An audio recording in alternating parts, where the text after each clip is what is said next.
Success Insight shares the stories of the people with passion and drive who make things happen in the world.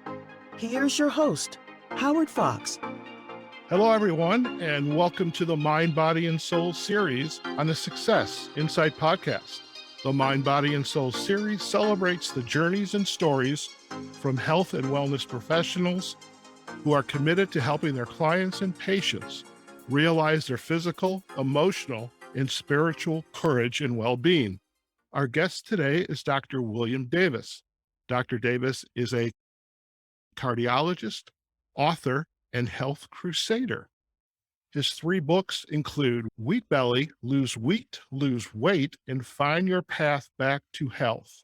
Now, the first edition was published back in 2014, and I remember that because there was a big bagel on the cover, and I have a bone to pick with Dr. Davis, but I digress. The revised edition and expanded edition was republished back in December 2019.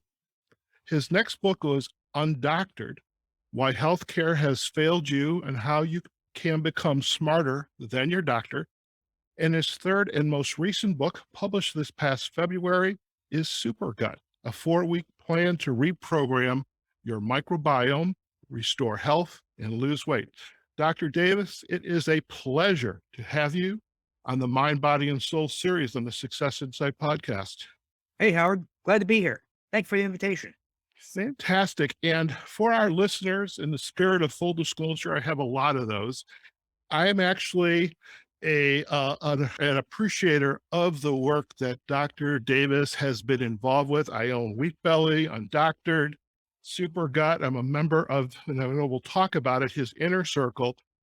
And as I have been exploring my own journey to maintain my health as I get a little bit older, Dr. Davis's work has just been an integral part of that journey. So again, having Dr. Davis here, I am truly grateful. So again, thank you. Dr. Davis, if you could, for our listeners, and I, first of all, I could imagine almost everybody that's going to be listening to this podcast will have in some way come across one of your blogs, your articles, one of your books. But if you could, for them, could you describe a little bit about your background and your years as a healthcare practitioner, especially as a cardiologist? Sure. So I practiced cardiology for 25 years, the interventional sort of cardiology, that is putting in stents, aborting heart attacks, ballooning arteries, doing atherectomies, all these devices that were real exciting at one time this was all brand new. And to be honest, Howard, I think I was pretty good at it. But I also, I made some blunders. I made some things happen to me. One was I became a vegetarian. This is about 30 years ago. I heard a colleague, a primary care doctor named Dr. Dean Ornish, you may remember that name, who advocated a super low-fat vegetarian lifestyle. And he claims to have reversed heart disease doing so, and published a study in a small number of people. Got a lot of press. I heard him talk. I thought, I'm going to give this a try. I didn't really know much about nutrition back then, Howard. I was just in the cath lab doing those procedures. Well, my health became a disaster. I gained weight around my waist.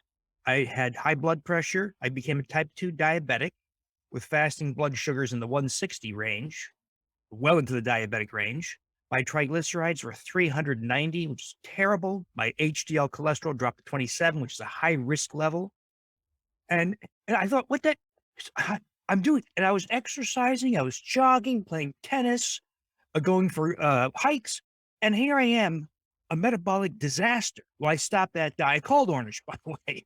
And we didn't have a nice conversation, but I can imagine. I stopped the program. All of it was undone. But it was an illustration to me many years ago just how powerful the wrong diet can be in generating all kinds of health effects. Well, then here I am working in the cath lab, aborting heart attacks, opening arteries, and my mom dies of that disease. I had just moved to Milwaukee to set up some of the hospitals and the new technologies. And my mom in New Jersey, where I grew up, was found dead, sudden cardiac death, after her 2-vessel cardiac angioplasty.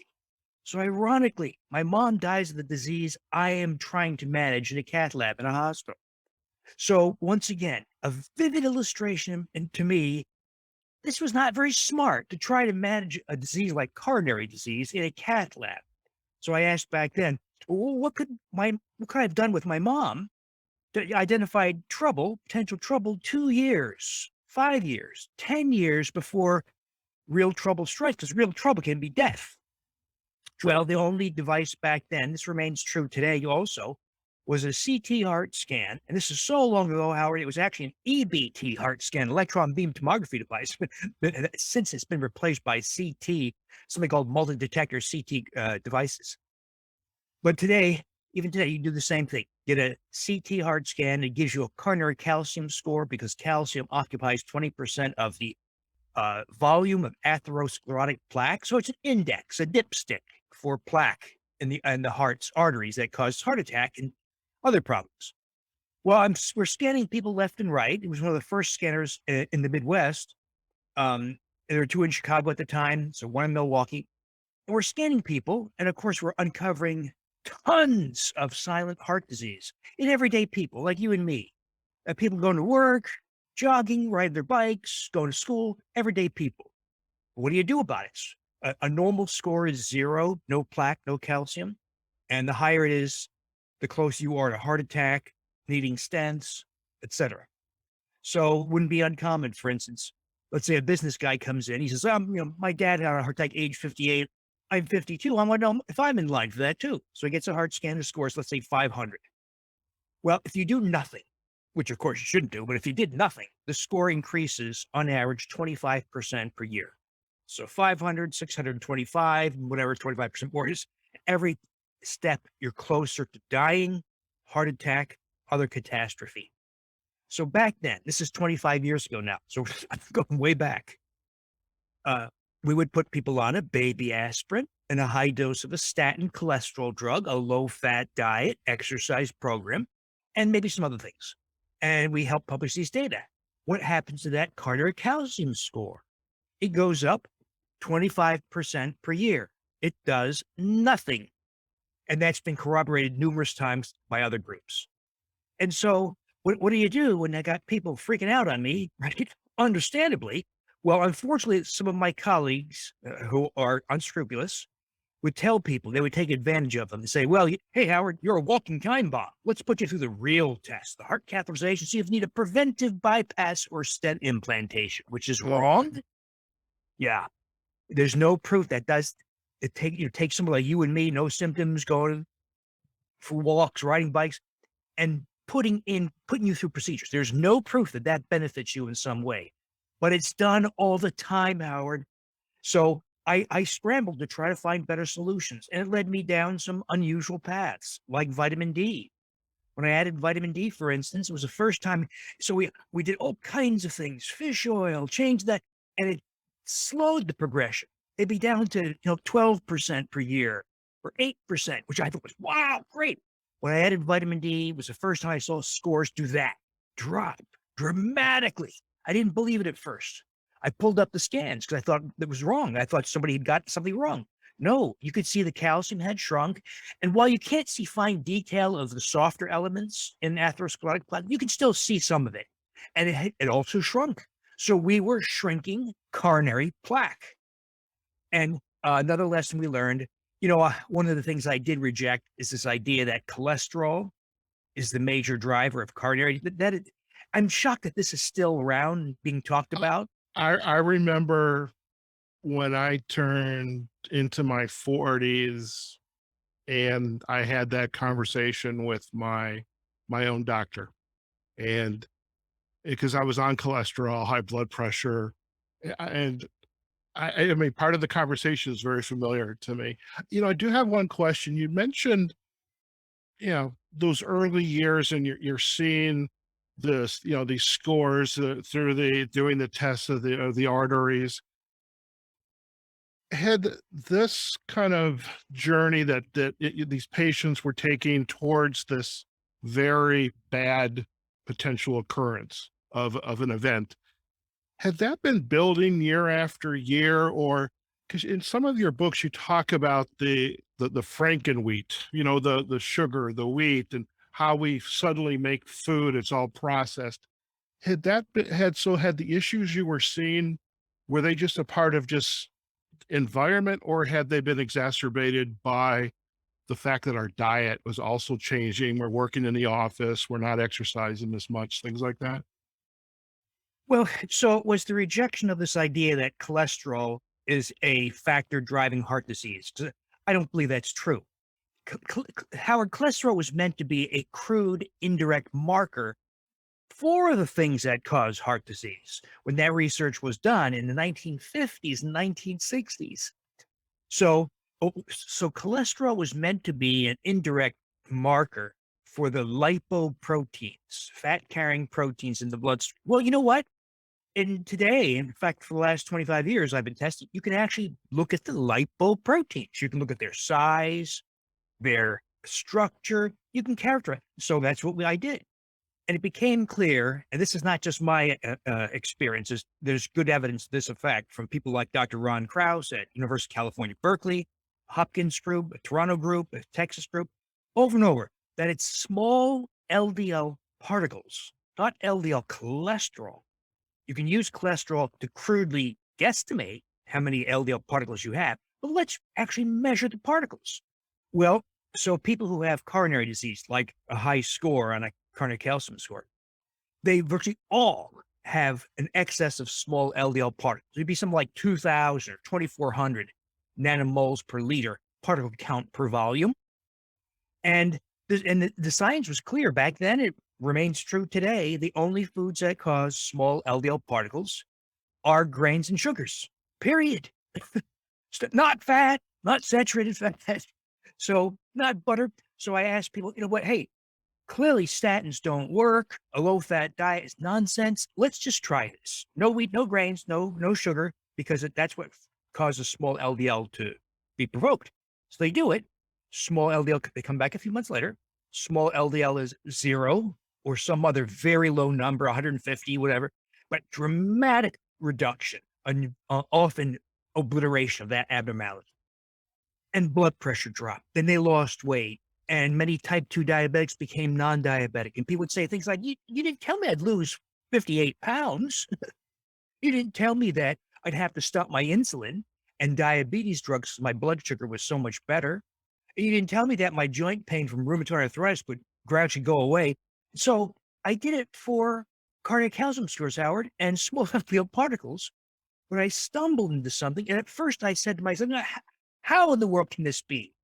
Every official agency dispensing dietary advice agrees you must include healthy whole grains. Every dietitian says so. The Academy of Nutrition and Dietetics, American Heart Association, American Diabetes, they all agree you must make whole grains a dominant player in your diet. And here it is, you take it out and magnificent things happen.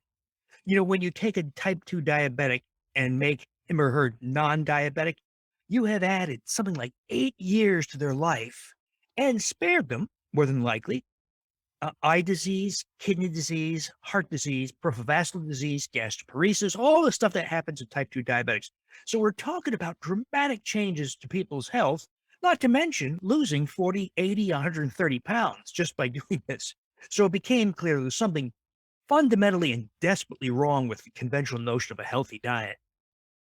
And is this how ultimately wheat belly came to fruition? Is, how do I take all this evidence that I'm seeing and doing my studies and working with my patients and making it providing clinical advice to them? Is this how wheat belly came about? Yeah, but it was prompted by getting mad. Okay. So I had a few for instance, I had a 38-year-old school teacher, nice lady, and she came to see me because of palpitations, a flip-flopping feeling, or recorded a rhythm. There was nothing. It was very benign. But she's always clutching her abdomen. Like I said, well, what's wrong? She says, well, remember, I have ulcerative colitis for 12 years, and I have pain 24 hours a day. I'm on 3 drugs for it, including a biologic. It costs her, like, I think, $2,000 a month just in the copay. And she's a school teacher. Her husband's a cop, right? It's not rich people. But she's clutching her abdomen. She says she also hemorrhages. She gets a transfusion every 2 or 3 months because she loses so much blood from her ulcerative colitis. And her gastroenterologist said, it's clear the medicines aren't working. Let's take your colon out. a Okay. colectomy. She's 38. They're going to take her colon out and then reroute her ileum to the surface to make an ileostomy bag. And, once you do that, you cannot go back. You're going to have this disfiguring thing hanging on you. You don't have a colon anymore. You have disrupted your health dramatically and you can't go back. I said to her, yeah, I know you're here just for palpitations, but let me tell you what I do with many other patients where I deal with diet. I said, like, have you thought about getting rid of wheat and grains? She said, no, no, no, no. They biopsied me twice for celiac disease and tested my blood for the markers. I don't have it. I said, I get that. I'm not talking about celiac disease. I'm just talking about the disruptive effects of modern wheat and grains. So she listened, and I said, wait, what do you have to lose? They're going to take your colon out. Well, she comes back like 4 weeks later, big smile on her face. I said, Tim, what happened? She said, well, first of all, I lost 38 pounds and I didn't even try. I just lost 38 pounds. And then within 5 days, all the pain was gone. Diarrhea stopped. The bleeding stopped. I stopped one of the drugs after 2 weeks. After 4, I stopped the second drug. And then subsequently, she stopped the third drug. Well, so she's cured. She has no ulcerative colitis. She feels the best she has in years and years. She goes back, and this is what got me so angry, Howard. She goes back to the gastroenterologist, who I know, and says, hey, look at me. I am in perfect health. I don't have ulcerative colitis anymore. He says, how'd you do that? And she told him. And he says, oh, it's a coincidence. Go back to what you're doing. Oh my. And Howard, I just thought when faced with that kind of revelation, at least say, well, maybe I'm missing something here. Let me think about that. That sounds kind of wacky. But no, doesn't matter. Go back to what you were doing. And I had a series of cases like that where I got so hopping mad. People who, I had another call from a doc. I had this nice woman, type 2 diabetic, hemoglobin A1C, that long-term measure of blood sugar of about 12.7%, which is terrible, which means she can be kidney failure, heart disease, peripheral vascular in short order. And she's on insulin, several drugs, like 4 drugs just for blood sugar, not even counting the blood pressure medications and other things. So I tell her how I do things. Well, she loses, I think, like 43 pounds. I get her off all the diabetes drugs. Hemoglobin A1C is 5.6%. It's not perfect yet, but a hell of a lot better than 12.7%. Her doctor calls, he says, who the hell do you think you are taking my patient off all her diabetes medications? I said, well, did you see her hemoglobin A1C? It's better off the drugs. He hung up on me. So, And why? in other words, what's going through their head is this does not compute. They're This better has gone off the drugs. this has gone beyond helping the patient. It's almost as though, and I don't want to it to come across like I'm parroting things that I know I've heard you say, but doctors not listening to patients or not being willing to go and do research and learn more and being quick to go to the procedure route or the drug route. That's, in my mind, that's wrong. But it sounds like that was a pretty uh, frequent occurrence. Standard operating procedure virtually everywhere. Not to say there aren't functional medicine doctors, naturopaths, and chiropractors, and an occasional mainstream MD who does get it, but mainstream doctors don't get it, and even worse, Howard, don't care to get it. And that's what bothers me the most, is kind of willful ignorance. So if you're an ophthalmologist and you get thousands and thousands of dollars every day by injecting these drugs into people's eyes to stop like macular degeneration, would you stop and say, you know what, maybe I should spend more time educating people to show them how to prevent this? No, because there's too much money at stake. Same thing with coronary disease, so many other diabetes. Diabetes is easy to reverse, Howard. It's so easy. And yet most people are told once you're a diabetic, type 2 diabetic, you're always going to be a diabetic. Never get off which is completely, it's not just my opinion, by the way. There is published evidence to this effect, but it's simply not. That's why I say it's not just ignorance. It's also often they don't care. How did Wheat Belly then? Oh, before I even ask this question, I grew up in Detroit, and we had the most phenomenal bagels, perhaps next to New York. Giving up, and I poured out the dough in my bagel, but I'm thinking you're saying that's not good enough, Howard. because, a nice crispy bagel with lox and cream cheese and some tomato and capers, that's a hard thing to give up. So how, how do people give up this thing that they like the most, bread, pasta, the bagel, and begin to change this mindset of, okay, yeah, I need to find some other alternatives. Well, I think it starts with educating people about what modern wheat, that is the product of what's called high yield semi dwarf wheat. It's 18-inch tall, thick stalked, large seed head plant, essentially created in a laboratory. So if you tell people what this thing does to you, it starts to make sense. So one of the effects is there's a protein in wheat called gliadin, and your body can't break it down, of course. So if you ate an egg, you break the uh, proteins down to single amino acids. If you eat the gliadin protein of wheat, you break it down to 4 or 5 amino acid long fragments or peptides. Those peptides have opioid properties, and they bind to opioid receptors in your brain, and they stimulate appetite. It's a potent appetite stimulant and addictive factor. So that's why nice guy like Howard Fox says, "I got to have the damn bagels. I got to have it." And in fact, after not having wheat for a few hours, many people start to get shaky and desperate. So there's that. The heart disease angle, the amylopectin A carbohydrate of wheat not only raises blood sugar extravagantly, more so than table sugar, it also provokes formation of small LDL particles. Small LDL particles, Howard, are perfectly crafted to create heart disease, coronary disease, because when they're able to get into the wall of an artery, they're more adherent, they're more oxidation prone, they are more likely to incite inflammation in the wall of the artery, and they last 5 to 7 days in your bloodstream as compared to the 24 hours of a normal large LDL particle. So that's the amylopectin A. There's wheat germ agglutinin that is a very potent bowel toxin. And there's some other factors in phytates. Phytates are the factors in wheat and grains that bind all minerals: calcium, magnesium, manganese, iron, and zinc, and you poop it out. And that's why mineral deficiencies are so. In other words, you were told that you must have grains for their B vitamins and fiber, not being told that you can have very severe mineral deficiencies, which have implications. Magnesium, lack of magnesium causes heart rhythm disorders, higher blood pressure, higher blood sugar, osteoporosis, fractures. Lack of zinc impairs your immune system, disrupt your skin health.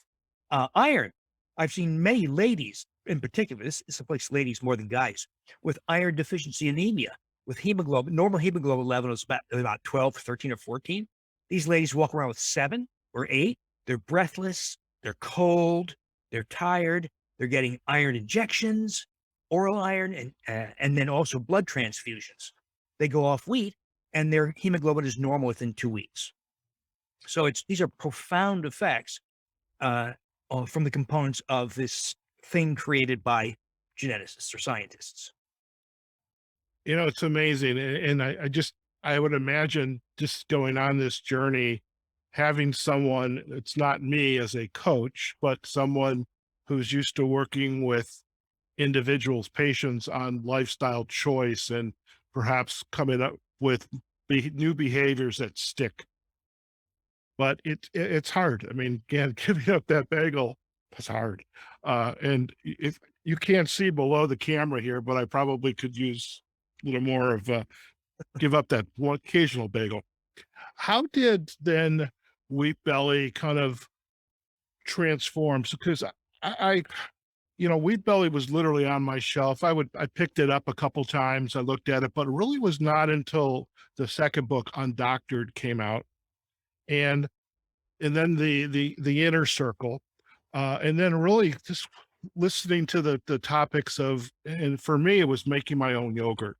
Okay, and I've been doing that the three the three bacteria style yogurt, super yogurts, and really beginning to see things change. And so, how did this Undoctored and this community begin to take shape? Because I think that's been an important part of this education, and really people beginning to learn more about your work and the idea around elimination of grain And then starting this conversation, I know we're going to eventually get into is the gut biome and the importance of the gut. So talk to us a little bit about the undoctored and this inner circle that came about.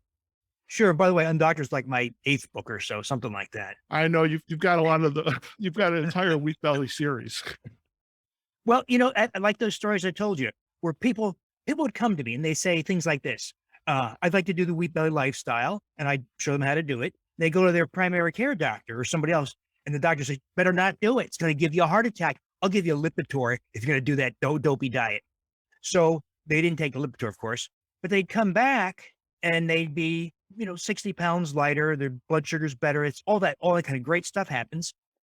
And so what I saw was over and over and over again, Howard, people succeeded in magnificent ways despite the doctor.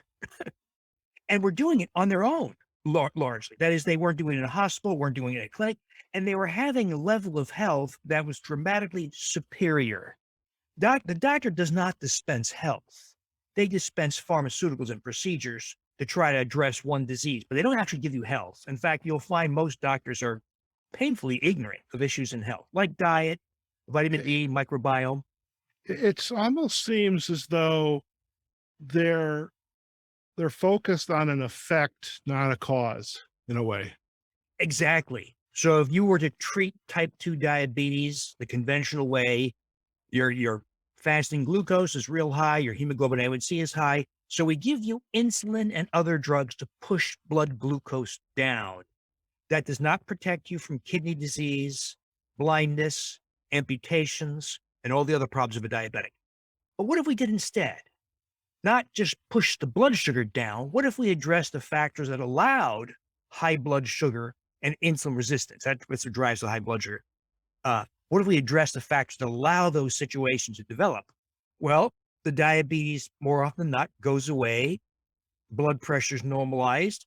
Psoriasis goes away. In other words, regardless of the label, when you address the root causes, those conditions just tend to just go away. And that's what happened to me. That's what I've done now, I don't know, hundreds of thousands of times. And that's why people, as you know, on this program, are slender, vigorous, look and feel younger than their chronological age. I truly mean this, Howard. Their health is superior to what they would have obtained through a doctor's office. If that is the case, how then do I find the right kind of doctor? What are the questions I need to ask, and where do I look for a doctor that is going to be open to this? And I hate to use the term alternative medicine. To me, that does not do it justice. I'm sure you've got a better word for it, but how do I begin to take control as a patient, find a health practitioner, whether it be a doctor, nurse, et cetera, chiropractor, and begin to have that question of, this is what I'm concerned with. And how can I do it without going through these invasive procedures and taking these lifelong drugs? How do I have that? Well, first of all, I tell your listeners that without a doctor, you can accomplish spectacular things in health. You can do all kinds of things in health without the doctor. But, there's a time and place. Sometimes you do need their help. The best places to go are functional medicine practitioners. These are people who use nutrition and nutrients and the microbiome strategies before they resort to drugs and procedures. Integrative health practitioners, naturopaths, which differs from state to state because of the legislative restraint. But they're pretty good. Chiropractors, it really helps identify just one, regardless of their degree or specialty. Because what happens is, let's say you find a functional medicine doc who you like, and then you say, hey, I've got a problem. I'd like to see a urologist or a gynecologist. Do you have somebody you trust? See, when you identify just one practitioner that you like, you often tap into their network, and they'll know, oh, yeah, Dr. Smith on the other side of town. He's a great gynecologist. He uses natural methods. He uses bioidentical hormones. So that's the kind of thing you have to do, is just identify. The problem with this also is all these online rating systems for docs are gamed by the healthcare systems. So, like, there's a healthcare system in my town that when these, like, annual best doctors in town kind of thing comes up, they have all the nurses and staff vote for their Sure. own doctors. Yeah, so you can't trust those. You know what still works the best, I think, Howard? Word of mouth. Right. It seems so old-fashioned quaint, but that still is the best way. I have to share this little story, and I think my journey into this new lifestyle began probably 2017, 2018. I don't know about you, but living in Chicago, we had a fairly decent fall. You're up in Milwaukee, fall is colors, there's cider mills, there's caramel apples. And you go into the local grocery store and they have the 3-pack of caramel apples with nuts on it. And I literally, during the fall, would overdose on caramel apples. And I remember, I see you cringing. For our listeners, I just made Dr. Davis cringe about that. I remember waking up one day and I really felt odd. I mean, very odd. And I had bought the device that you had recommended, so to test the blood sugar. Mhm. And I had it. And of course I buy it, never used it. All right. But I went out, got my little pins and my testing apparatus, and my score was probably up near where yours was, 160. And was scared literally to death. And it's like, what do I do? What's going on here? What do I do? And so I think, and that's where I began this journey of how can I take care of myself better? Who are the practitioners that I should be looking at? Because if I went to the doctor at the time, it's, let's amp up your dose uh, uh, Metformin. of medicine. So I get it. I get it. What I love about the community, though, it's individuals from all walks of life, and you're deeply involved actively in the conversation of helping each other. And you have the undoctored coaches, and now Infinite Health Inner Circle, the coaches, but everybody's helping each other.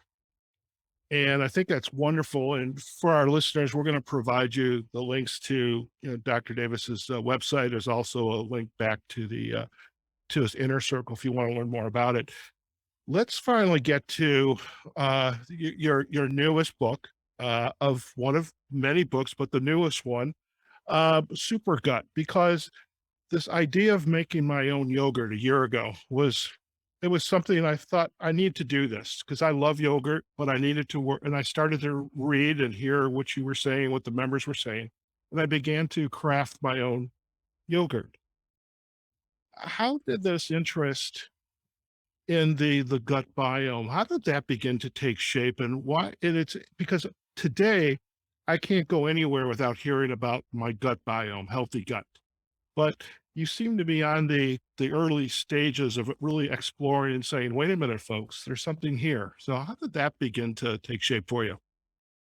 Well, so people doing the basic wheat belly and undoctored programs did enjoy magnificent results, but some people didn't go all the way 100% back to perfect health. So a very common experience would be, well, I started the program and I was intolerant to numerous foods. Like I can't eat legumes or nightshades like uh, eggplant or tomatoes, or I can't eat histamine containing foods like cheese without getting sick, or I have to avoid FODMAPs, fibers and sugars. And so those abnormalities persisted, even though those basic programs included advice to take a high potency multi species probiotic, fermented foods, and prebiotic fibers to nourish microbes. So even though we were doing that, people were still encountering some obstacle. Another common one was I lost 78 pounds, but I have 30 more to go and I'm stuck. It just stopped. I plateaued. Or my blood sugar is dramatically better. My hemoglobin A1C dropped from 12% down to 5.7%, but it's not perfect, which is 5.0% or less. So people had great results, but not always 100%. So I asked, why? What is blocking their success? So I looked in the microbiome, Howard, there are tons of things that emerge from the insights of the microbiome. One of them is that and you've likely heard this, that modern people have lost hundreds of healthy species that played important roles in human health, and we've lost them. And in their place, microbes keep each other in line. And when you lose healthy microbes, some of the unhealthy microbes, many of them stool species, proliferate, like E. coli, Klebsiella, Citrobacter, Pseudomonas. They proliferated. And then in a shocking number of people, they ascended up into the small bowel, into the ileum, jejunum, duodenum, and stomach. And so 30 feet, trillions of microbes, and even more so. So 30 feet, trillions of microbes. Microbes only live for minutes to hours. They don't live very long. And so there's rapid turnover of these trillions of microbes. When they die, some of their debris enters the bloodstream. Many of us suspected this for many years, but it finally got validated, proven, corroborated in 2007 by a European group. And this process is called endotoxemia. That is, the endotoxin of bacteria gets into the bloodstream. And it's now clear why disruption of the intestinal microbiome can be experienced as depression or anxiety or Alzheimer's dementia in the brain, or as rosacea or psoriasis in the skin, or as the muscle and bone aches of fibromyalgia, rheumatoid arthritis, or restless leg syndrome. In other words, we're going to have to reassess, reconsider virtually all human disease in light of this new finding. Because you can imagine, if I give you a drug to block a pain pathway in fibromyalgia, but do nothing about the 30 feet of microbes, you're going to have all kinds of, you may reduce some of the pain from that anti-inflammatory drug you're taking, but you didn't address the cause. And that cause is going to make you gain weight, push you closer to type 2 diabetes, colon cancer, depression, anxiety, skin rashes, autoimmune diseases. So foolhardy to not look for it. The thing that really convinced me, though, Howard, this was a very common problem, was this: the AIR device. Sure. AIRE, for your listeners, made by a company called Food Marble. You don't have to buy the device, but when the device first came out, the inventor, Dr. Angus Short in Dublin, Ireland, thought it was a device. He invented it for his wife because she had irritable bowel syndrome, IBS, and was told to follow a low FODMAPs diet, low fiber, low sugar diet, because when you do that with IBS, you get a little less bloating and diarrhea. But he saw how tough it was for her, and so he invented this device that measures hydrogen gas if she had inadvertently got exposed to one of those fibers or sugars. Well, he releases it in 2018 or 19, something like that. I get a hold of it. I call him up. Angus, do you understand what you invented? He says, no, I thought it's just IBS, right? I said, no. This is a mapping device. It tells you where microbes are in your GI tract. And so you can use it to map out where bacteria are. And it's very effective. This is the old one, by the way. The new one is black. It's in my kitchen. And it measures now not just hydrogen gas, but also methane gas. Yeah. And so, but when I started talking about it, and as you know, in the former undoctored inner circle, now the Dr. Davis Infinite Health inner circle, tons of people testing it. And as you saw, like in our virtual meetups where we talk like this, Zoom. So every Wednesday night, as you recall, we have 70 to 100 people, and we're all talking, including about this. And it was shocking how many people tested positive. It's the rare person, it's the exception who tests negative. Now, critics might say, well, maybe the test is flawed, maybe the device is flawed, except that people would test high, they do something about it and reduce the abnormal. It's a 0 to 10 scale, 0 perfect, 10 terrible.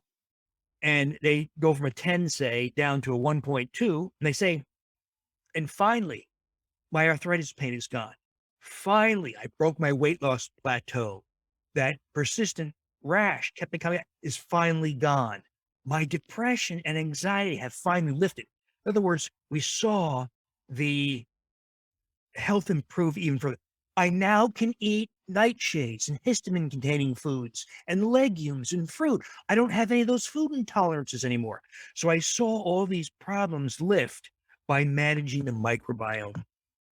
And when I manage the microbiome, or we, the collective, are we what types of food are we consuming? And again, I've mentioned the yogurt because I do want you to chat about that because I love the yogurt. I mean, every Sunday night, that's what I make, my yogurt.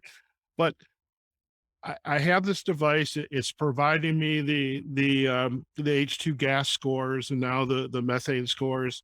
If it's a certain number above this threshold, I know I need to increase, add in. Is it the yogurt, the probiotic yogurt? Is it the fermented foods? What am I adding to help me then move that score a little bit lower?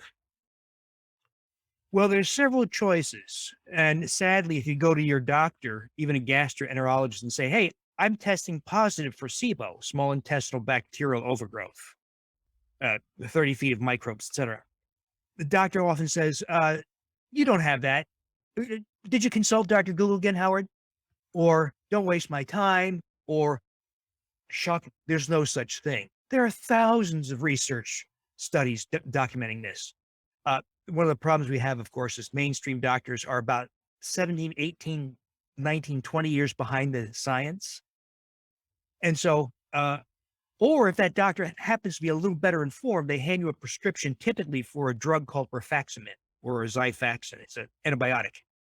50% efficacy. No mention of how you got it, how to increase the efficacy, how to prevent recurrences, which are common.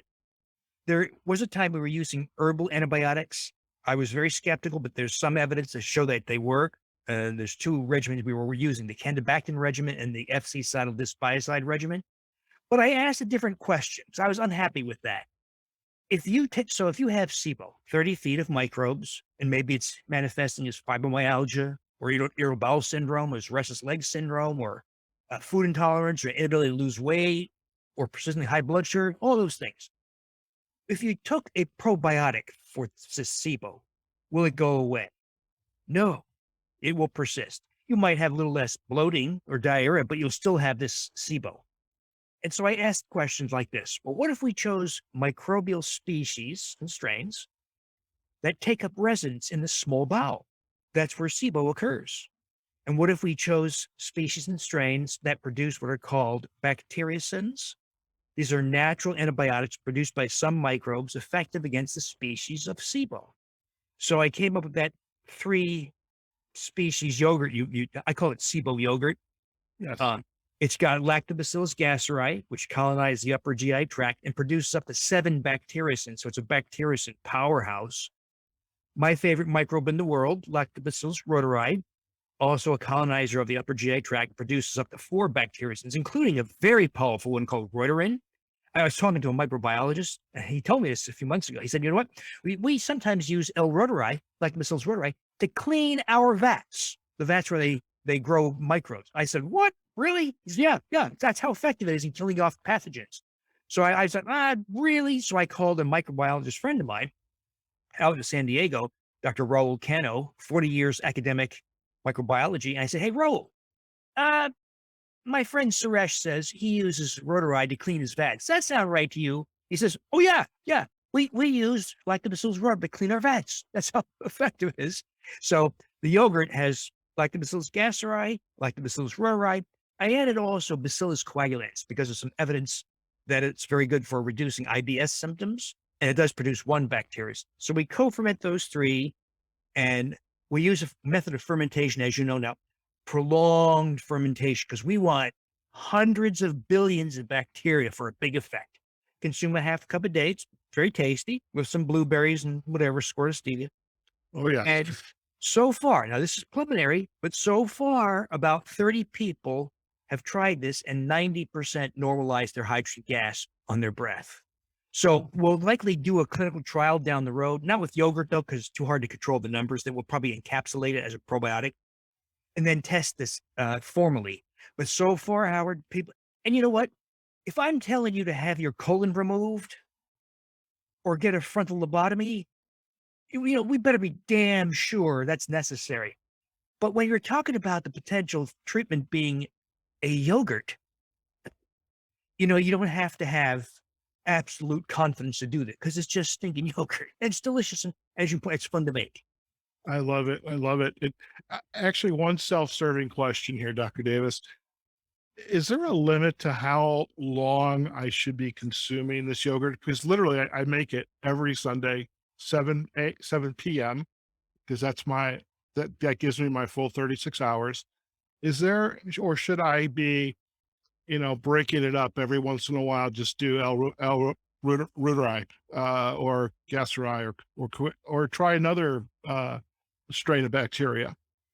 See, all those three guys, the Gastri, the Rotari, and the Bacillus coagulans are normal inhabitants of your GI tract. So I don't believe we could argue there's any harm in doing it, but there's also no harm. If there's benefit to variety. Okay.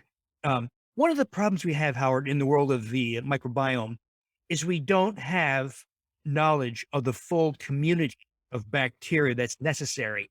In other words, so bacteria like humans. So you and I have friends, relatives, family, community, bacteria the very same way. In fact, the microbiologist friend of mine, Dr. Raul Keno, is one of the pioneers in that.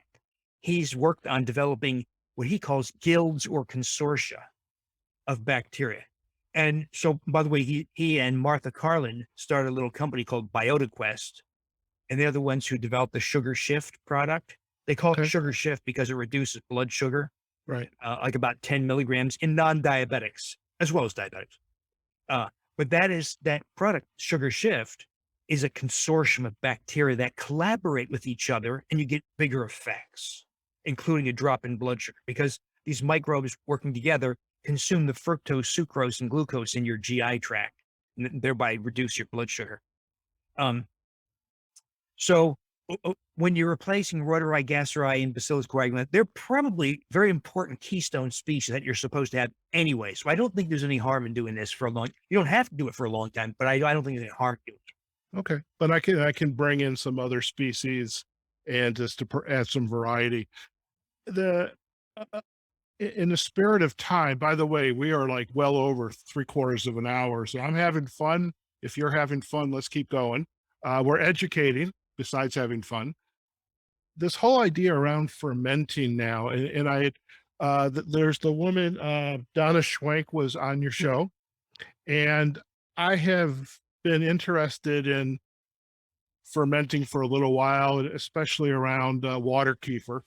And so it was like perfect timing for me.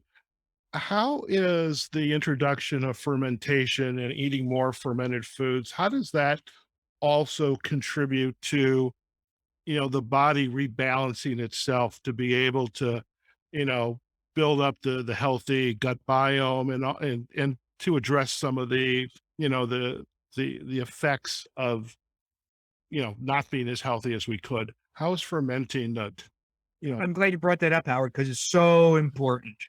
That is, with the availability of home refrigeration in 1927 by the Frigidaire company, when they discovered the use of Freon as refrigerant, Americans forgot or stopped eating fermented foods, which are ubiquitous. They're everywhere previously.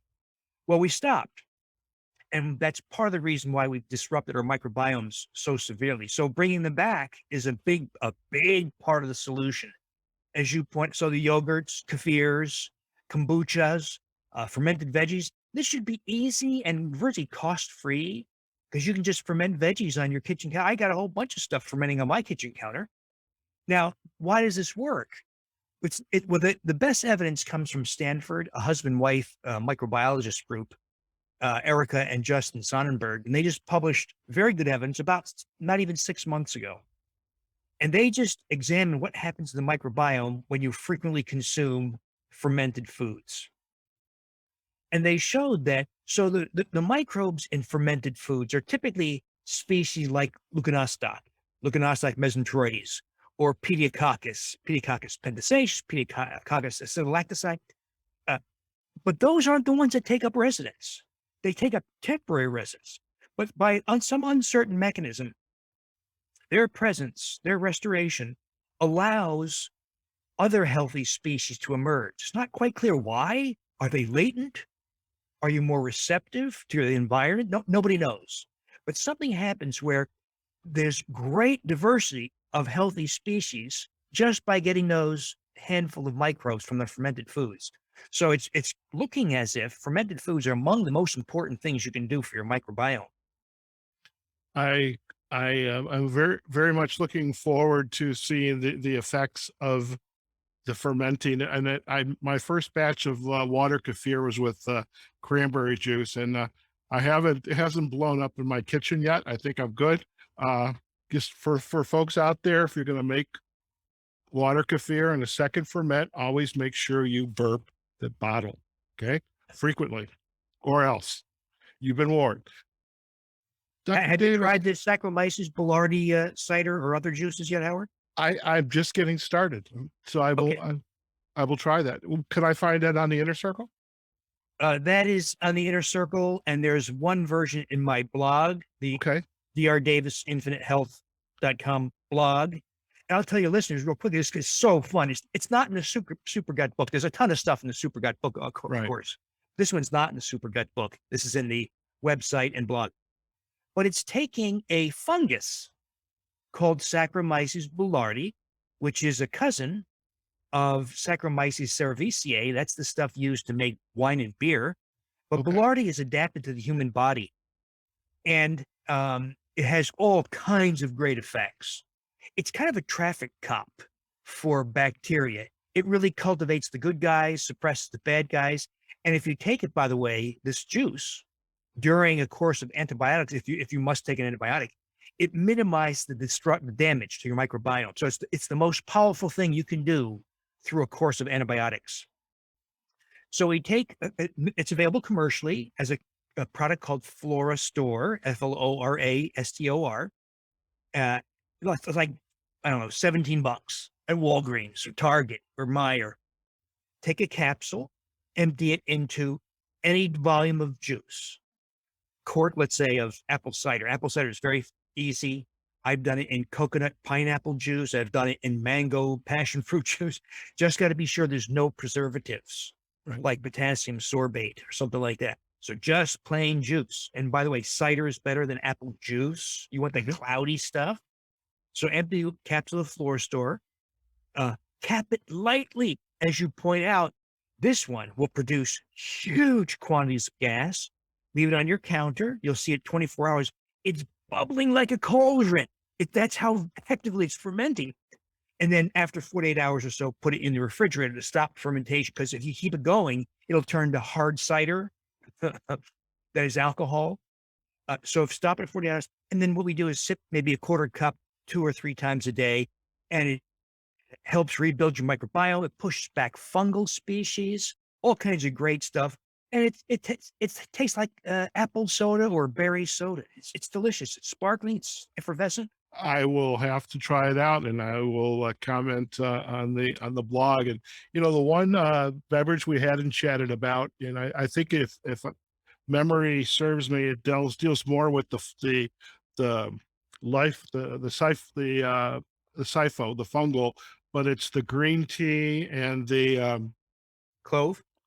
yes, yes, and the what's the herb that not the it's Eugenol. no, what's the Halloween spice? Just uh God, it's just gonna hurt me. I can't remember. Cinnamon, nutmeg. It's the next, not cinnamon, not nutmeg. I'll get it. I'll Oh, get it. okay. It's I'm just getting excited talking about food now. But you didn't. This is the other part of my life. I love food. I love my coffee. By the way, We're not going to chat about coffee because I do not want to be told by anybody that I have to give up my coffee. Not for me. All right, that's good. I have coffee and a sunrise every morning. I love that. I've had 4. Excellent, excellent. Doctor, before we head out today, and I do want to get, we'll give our listeners access information to the website, et cetera. As you look back in your career, and I know you've got a lot of years ahead of you, but as you look back in your career, is there anything that you would tell your younger self about choices you made or changes or things that you should get involved with or do, you know, way back when, perhaps maybe in your youth or thinking about going into medical school, anything that you would share with your younger self? Maybe that be patient because you'll get it right eventually. Because I went down a lot of dead ends, Howard. I grew up as a really poor kid in New Jersey. My mom was, before she died, of course, lived on what she was on welfare, single mom, two sisters, a one-bedroom house. So we were dirt poor. And so I put myself through 17 years of college and training with almost no help. Uh, Finished with a lot of debt, by the way, but paid it off promptly by working 100 hours a week, moonlighting and paying it off. And so I was pretty proud of what I did, the sacrifices, the work I did to get there, only to find out it's a corrupt system. It's a system based on wrong ideas and more on money than anything else. And that really bothered. And so, uh, on the other hand, I wouldn't know what I know now unless I went through 17 years education, training, and 25 years of practice. I wouldn't know a lot of these things. So I think just to have known I'd get it right eventually, though it took a lot of mistakes, like making myself diabetic, Howard. Like practicing interventional cardiology, only to realize this is not right. And so a lot of mistakes, but I think I'm close to getting it right now. That's good. That's good. When you are walking down the street and you're in northern a suburb of Milwaukee and you're walking down the local main street, maybe there's a nice coffee shop or somewhere. Do people stop you on the street and say, Dr. Davis, I have to share this with you. Do you ever get, what do they say? They say, and I'll toot my own horn. Howard. They'll say, "You Okay. changed my life." I thought I was tired. I was on 7 medications. I was depressed. I was anxious, skin rashes, um, hair falling out, a joint pain. Oh, and they say, now I don't take any medication. I feel better than I have in 30 years. So that's a very common experience. I'm not exaggerating. I don't have to exaggerate. And I can tell you, Howard, it ain't my good looks and charisma that makes that gets this message through to people. It's, I think, because these ideas work. I was a type 2 diabetic, for God's sake, and a person, as you see in the inner circle, is filled with people who say, yeah, my health is completely different than it used to be. But, you accomplish this largely on your own at minor expense compared what it costs to engage in the healthcare system. Sad that my colleagues don't care to hear this. It's like the tobacco industry. Does tobacco real the big tobacco? Do they really want to know about lung cancer and heart disease? Not really. They have a business to run. So healthcare is a business, and so sad to say, if you want a real message, real insight into health, the last person to talk to is the doctor. And I appreciate that, but I'm left with a question. Do you see change or any type of change happening for the better? Things are changing faster because of the internet and more rapid information exchange, but it's still slow. I suspect after you and I are gone, maybe some change will start to. It's more of a generational thing. The current crop of doctors has to pass on or has to retire, and younger ones take over. But the problem also is the education system is flawed. There's a little bit of nutrition, microbiome, but it's still largely about drugs, diseases, diagnostics, and procedures. So that the focus is wrong. I see more and more people on the bright side going to naturopathy, chiropractors, health coaches, uh, uh, um, physician's assistants, and there's these people. Interestingly, seem to be more open-minded and more holistic. And so I think things will change, but Howard's going to take decades. Okay. Okay. By the way, clove. That's what I was trying to think of. Clove, green Oh, tea, yes, yes, yeah. sauce. That's another one of my favorite drinks during the day. Oh, wow. Good for you. Great. Very effective, right? Very soothing to the GI tract. Yeah. Yeah. So I'm Rebuilds mucus. I could be your poster child. By the way, I don't, just so you know, my hair is actually starting to grow back on the top of my head. I don't Oh, know. interesting. Interesting. You having erotic dreams? Uh, well, we're not going to talk about those yet. Listen, A Doctor, lot of people do you with the know, Reiterite, with the Reiterite yogurt. if it helps with my social life, I'm all for it. I'm all for it. Well, a lot of people experience. Let's talk about that for a moment. So, Reiterite by itself, you can use it as a component of that SIBO yogurt, but a lot of us, as you point out, just do the Reiterite yogurt alone. The ladies just love it because one of the things they get is an explosion in dermal collagen, and they thereby lose their wrinkles starting at about 8 weeks. But you and I also get deeper sleep. So I'm a chronic insomniac, and now I sleep 9 hours straight through. Vivid dreams. Yeah. It rebuilds lost muscle and strength. In some people, not real consistent. I'm Fred, you're getting it, but some people have hair regrowth or thicker hair. Grows faster also, as do your toenails and fingernails. Bone density is preserved, very effective for ladies in particular. It suppresses appetite, the so-called anorexigenic effect, and it also boosts libido. Testosterone is raised also. And many people report having a greater erotic content of their dreams like they had when they were 19 years old. Oh boy. Okay. I'm going to have to start to log my dreams now. And, if I suddenly get engaged or married, I'm inviting you to the wedding. So thank you for that. Dr. Davis, before we head out, if our listeners would like to learn more about you and your work, now we're going to provide links back to the books, but to learn more about you, your work, your blog, you've got a podcast, etc. Where are the best places for them to go? Well, the Super Gut book, of course, it just came out a couple of months ago. That's a good place. Mhm. I have a Wheat Belly revised and expanded edition, as you pointed out early. It came out 2019. It contains like the basic starting programs we all follow. Um, there's also my newer website. I transitioned everything from old websites to this one new kind of umbrella site. It's called drdavisinfinitehealth.com. And my blog is there. There's also the membership website, the so-called Inner Circle, where we have this kind of a interaction once a week. Typically, I bring on guests like Donna Schwank and some docs and things like that, and they bring in some new ideas. And then my podcast is the Defiant Health podcast that you can get on any podcast directory.